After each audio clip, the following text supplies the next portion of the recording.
Today, we're pulling back the curtain on a really critical process in the pharmaceutical world, supplier qualification. Mm-hmm. Our roadmap for this exploration is the official guidance from the U.S. Pharmacopoeia. It's a detailed document known as 1083 Supplier Qualification. And that's our authoritative guide, really. It's an official general chapter within the USP, so, it carries significant weight in the industry. So our goal today is what? To unpack the essentials. Pretty much. We want to extract the core principles from this document, show why supplier qualification is so vital for the medicines you rely on, and outline the key steps involved. We're aiming to give you the need-to-know info without getting totally bogged down in, every single tiny detail. Okay, sounds good. So let's get right to it then. Why is it so important to formally qualify suppliers? I mean, it seems like the pharmaceutical manufacturers themselves have the ultimate responsibility for their product quality, right? That's a logical first thought, yeah. But pharmaceutical manufacturers, they rely on this huge network of external partners. Just think about all the components that go into a medicine. You've got the active pharmaceutical ingredients, the APIs, the stuff that actually does the work. Right, the core component. Then the excipients, which help deliver that ingredient. Vials, syringes, packaging materials. It's a long list. And that's just materials. What about services? Exactly. Beyond materials, they also lean on a whole range of services. R&D early on, contract manufacturing, analytical testing, packaging, warehousing, even transportation. Wow, okay.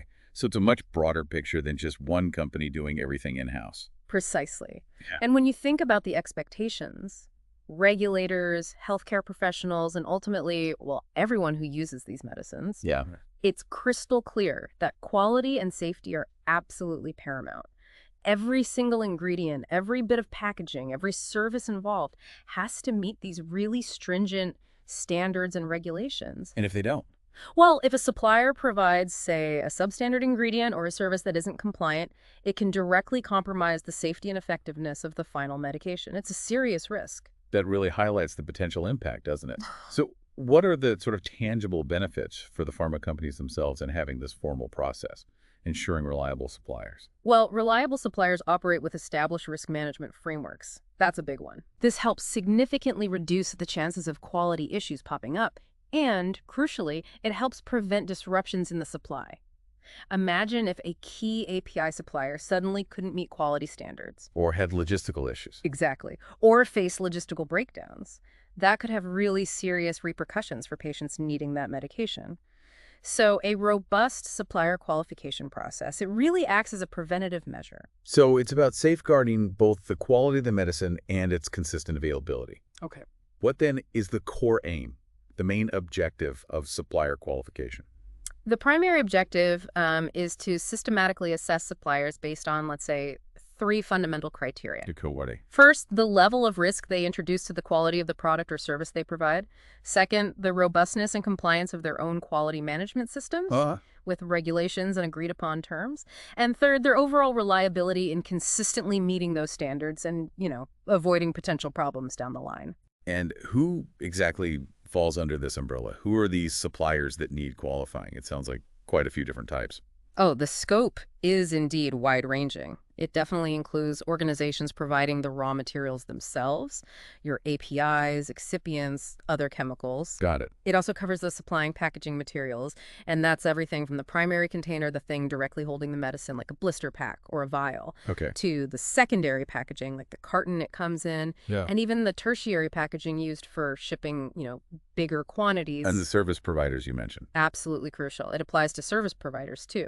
Entities offering contract manufacturing or packaging, logistics for warehousing and transport, software used in pharma operations. Even software? Yep. Calibration and qualification services for equipment, analytical testing labs. The list goes on. So essentially anyone who plays a pretty significant role in actually creating or delivering the final medicine. That's it. Now, the specific requirements and, let's say, the depth of the qualification process might differ. It depends on the material or service, the stage of product development, how the product's used. Sure. But the fundamental principles, they remain consistent, whether you're a huge manufacturer or even a smaller compounding pharmacy. The USP guidance actually includes a figure 1, showing examples which really underscores how interconnected this whole network is. Now, this sounds like a complex undertaking. The guidance mentions a supplier qualification lifecycle. Can Yeah. you walk us through what that actually entails?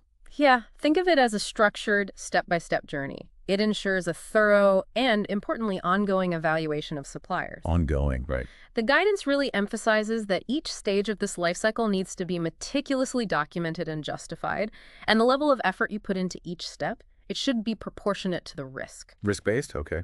Exactly.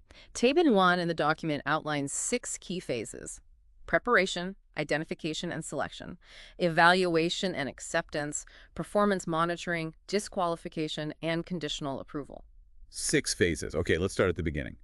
Phase 1, preparation. What are the key activities involved here? What happens first? Preparation is all about laying a strong foundation. A critical first step is forming a cross-functional team. Cross-functional, meaning people from different departments. Precisely. And appointing a process owner.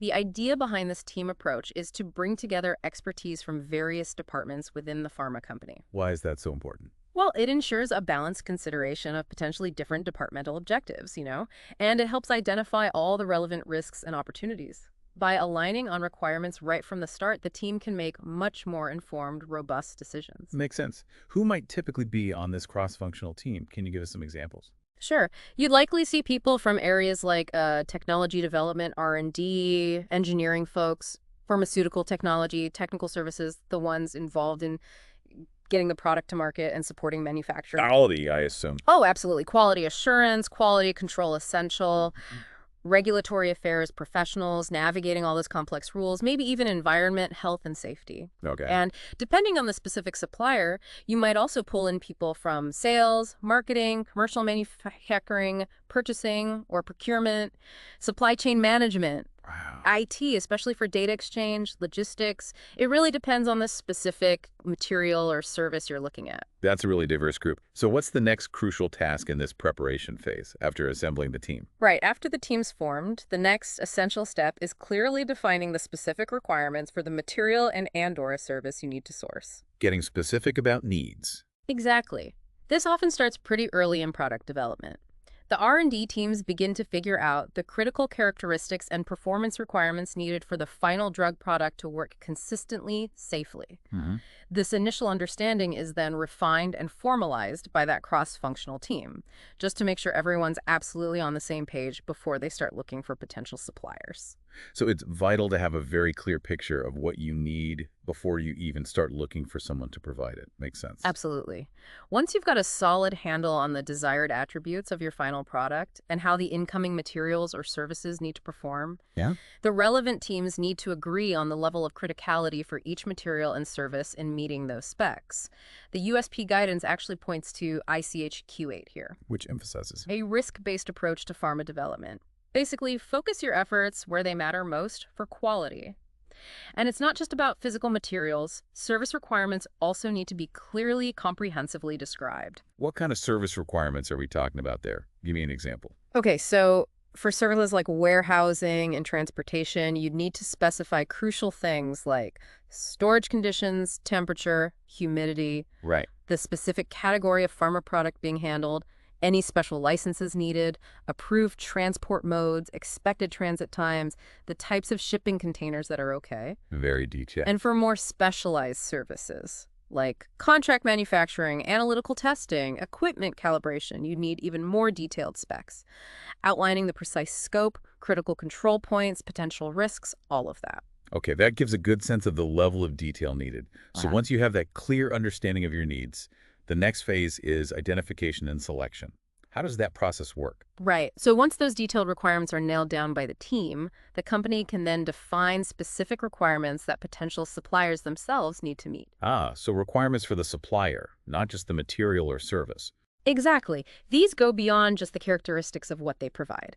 They look at the supplier's overall capabilities, their reliability, their adherence to quality standards. Okay, what are some examples of these broader supplier requirements? Well, things like their capacity to consistently meet market demands, including lead times, responsiveness to changes in demand. Their operational and financial stability is absolutely crucial. Financial stability. Yeah, like their long-term manufacturing capabilities. Do they have multiple sites to mitigate risk?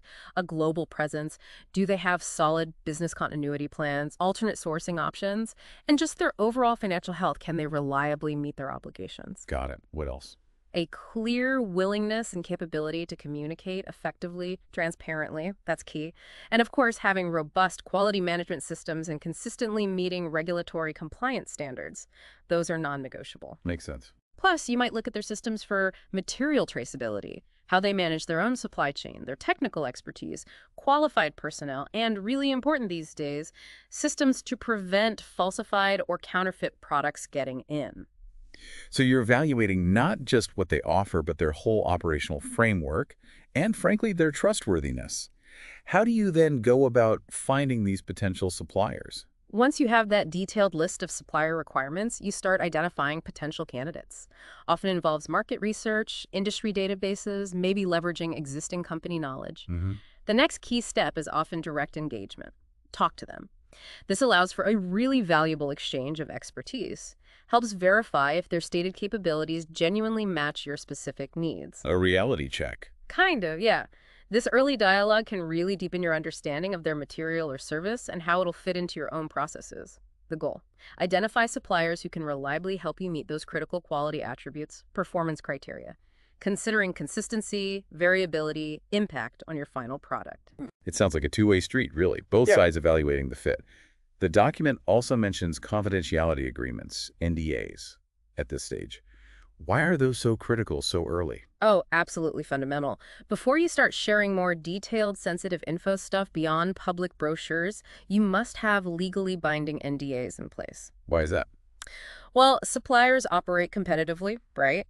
Sharing intricate details about the proprietary processes, special equipment, even their raw material sources could put them at a huge disadvantage if it got out.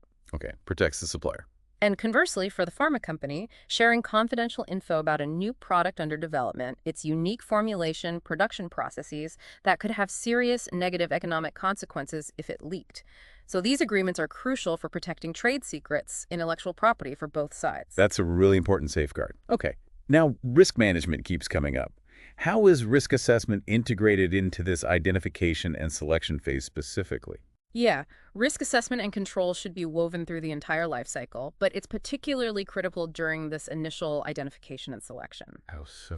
You need to proactively consider the potential impact a supplier could have on product quality and ultimately patient safety. The USP guidance stresses this isn't a one-time thing at the start. Right. You said it was ongoing. Exactly. It's an ongoing, iterative process, identifying internal, external risks associated with potential suppliers, rigorously evaluating their potential impact on your finished product, on the materials they provide, even on your own internal systems. So what specific types of risks are we considering here when looking at potential suppliers? Okay. Table 2 in the guidance gives some key points to consider. They're helpfully categorized. For material-related risks, you'd look at things like, is the material for a critical, life-saving product? How widely is it used across your products? What's its availability? What are the supplier's historical reject rates? The variability in their process? Any performance data available? Financial impact of issues. How sensitive is your product to variations in their material? Even the impact of their packaging on the material's integrity. Wow, those all sound like factors that could have a significant knock-on effect. Yeah. What other categories of risk are important at this stage? Another crucial one is the supplier's overall capability. For manufacturers, what type of product do they handle? Complex biologics, sterile injectables, medical devices. What are the regulatory classifications involved? And for service providers? You'd assess their familiarity with the regulatory landscape, which is always changing, right? Yep. Their ability and willingness to upgrade capabilities, technologies, their processes for qualifying packaging, delivery, transport routes. Okay. Then there's the potential risk of stockouts for patients, especially vital for new drugs or orphan drugs where alternatives might be scarce. A huge concern. Absolutely. You also need to evaluate potential financial risks to your own business, from supplier issues, cost of recalls, discards, lost market share, shareholder confidence. And finally, the location and supply chain complexity. Physical distance, political boundaries, geopolitical instability. These can all add logistical and regulatory hurdles. It sounds like pharma companies have to weigh a really complex array of factors in these risk assessments. It's not simple. Not at all. And the guidance emphasizes prioritizing risk mitigation based on impact to all stakeholders, patients, public first, but also employees, shareholders. How do they measure that impact? The primary focus should be patient safety, product efficacy, continuity of supply for essential meds, and overall business performance. It's not just about cost or volume. Right. The USP guidance even points to other relevant guidelines, like 1079 on storage transport risks and ICH-Q9 for quality risk management frameworks for more detail. Okay, so after this really thorough risk assessment, how do you actually move forward? How do you select the suppliers you want to evaluate further? Right. The selection process narrows the field down to a short list. Key points here include the supplier's technical and operational capabilities. Do they have the needed expertise? Defined processes, experience. Their quality and regulatory compliance system is vital, robust controls, traceability, quality control practices. The alignment of their strategic goals and company culture with your own is also important commitment to quality, transparency, trustworthiness, reputation, financial stability. Culture fit. Interesting. Yeah. And finally, the robustness of their operating systems and business continuity plans. Can they support your speed to market needs, meet lead times, respond effectively to unexpected challenges? It sounds like a really holistic assessment going way beyond just price or immediate availability. Is there a specific order of importance for these criteria? No, the guidance explicitly says there's no implied ranking. The emphasis will vary depending on the company's needs, the specific material or service, and that risk assessment we talked about. Go. Companies often use detailed questionnaires at this stage, to gather comprehensive feedback and help make a more informed selection. Okay, so you've identified and selected a pool of potential suppliers. The next critical step: evaluation and acceptance.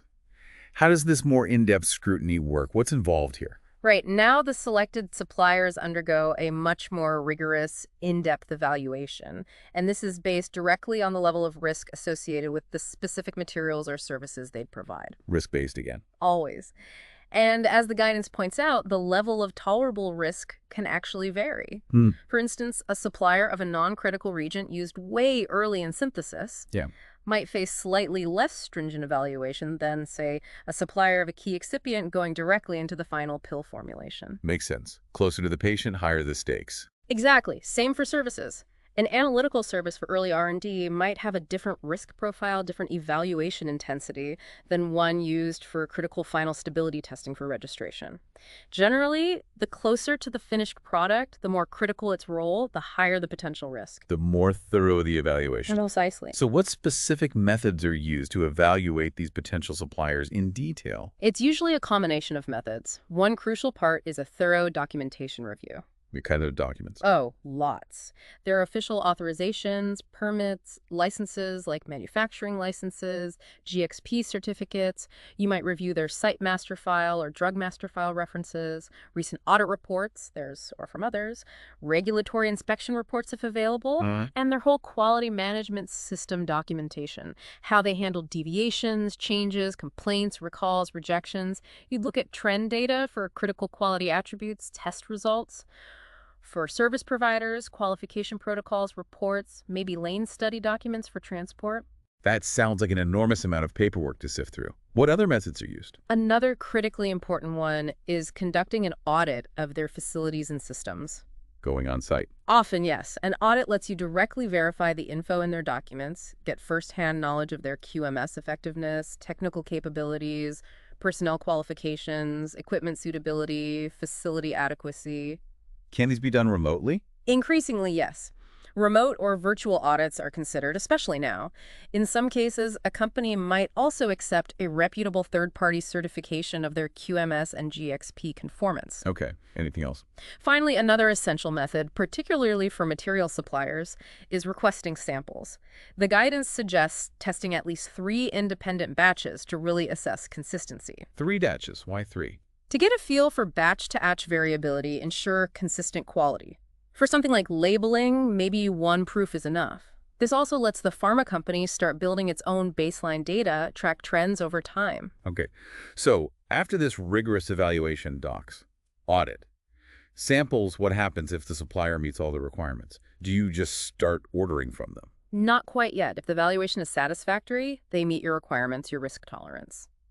The next crucial step is formally negotiating and establishing both a legal contract and, very importantly, a comprehensive quality agreement. Quality agreement, what's that cover? It's vital. It clearly outlines all the key aspects: transport delivery methods, specific roles and responsibilities for quality, the GMP or other GXP standards they must follow, all technical requirements, how quality will be monitored continuously, Hmm. and detailed processes for handling issues like rejections, deviations, complaints. It formalizes all the expectations and standards both parties commit to. And how do companies keep track of all this? Yeah. Which suppliers are approved when they were evaluated? Yeah, the guidance stresses the absolute necessity of a centralized system.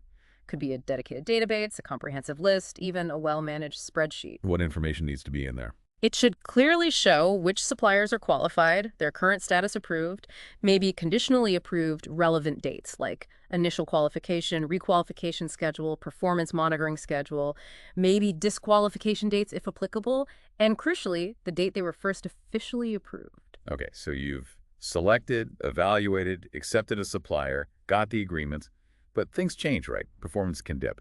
That leads us to the next step, performance monitoring. Precisely. Supplier qualification isn't static. It's not a one-time event. It's an absolutely essential, ongoing process. Right. Once a supplier is approved and you're working together, their performance must be continuously monitored and meticulously recorded. How do you monitor them?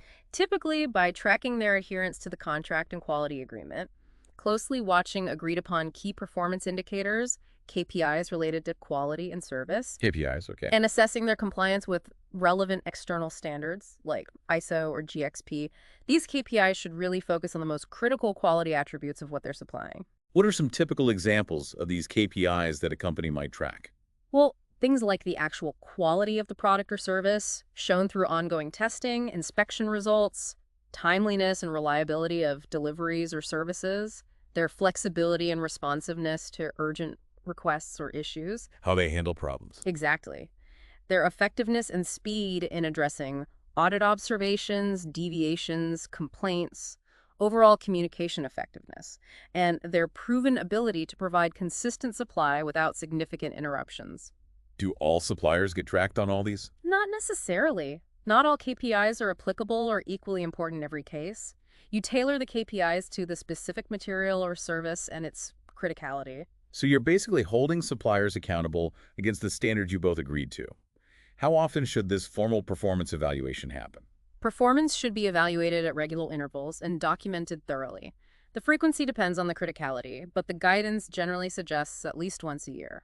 And what does that evaluation involve? It's a comprehensive review, looking at any times KPIs weren't met, analyzing the root cause, assessing severity and frequency, checking the effectiveness of any corrective actions the supplier took. You also periodically re-verify their certifications, reassess financial viability. Looking for trends too. Crucial. Identifying and investigating any negative trends in performance data. Plus, the quality agreement itself should be reviewed and updated regularly to stay relevant. And what if a supplier's performance consistently falls short? What actions can the pharma company take? Well, depending on the nature and severity of the issues, breach of contract, repeatedly missing KPIs, negative quality trends, the company might initially request improvements or fee abates. EPA, corrective and preventive actions. Right. To address the deficiencies. In more serious cases, persistent poor performance, a significant breach of the quality agreement. It could ultimately lead to the tough decision of terminating the contract. In any case, the organization has to carefully consider how to mitigate any deficiencies, maybe work with the supplier to improve, or maybe implement additional controls internally to compensate. That sounds like a significant step. Termination. Yeah. What about when things go really wrong? A complete breakdown, a serious quality issue. That brings us to the disqualification step. Yes, unfortunately, sometimes disqualification is necessary. There can be various reasons. The guidance strongly emphasizes that any decision to disqualify needs careful, thorough evaluation to minimize negative impact on product quality and supply continuity. And it needs to be documented. Absolutely. The circumstances must be formally documented through the company's change control program. Fundamentally, a supplier gets disqualified if they no longer consistently meet the critical criteria from their initial approval, or if they've significantly failed to uphold quality standards or contractual obligations. What are the specific steps involved in actually removing a supplier from the approved list? Sounds complex. It's a carefully managed process. First, a thorough investigation to clearly determine the root cause of the problems. Then, establish a clear, realistic timeline for removal, ideally agreed upon with the supplier. What about ongoing work? You need a detailed plan for proper completion or transfer of any ongoing projects or obligations. Maybe a final audit of their current status is needed. Procedures to retrieve any outstanding work, materials, samples. And managing the impact. Critically, develop and implement a comprehensive risk mitigation strategy to understand and address the potential impact of the disqualification on quality and supply. Finally, update internal systems, remove them from the approved list, and notify all relevant departments. Sounds like a very controlled process to avoid more disruption. Okay, the final step we haven't discussed, conditional approval. What specific circumstances lead to that?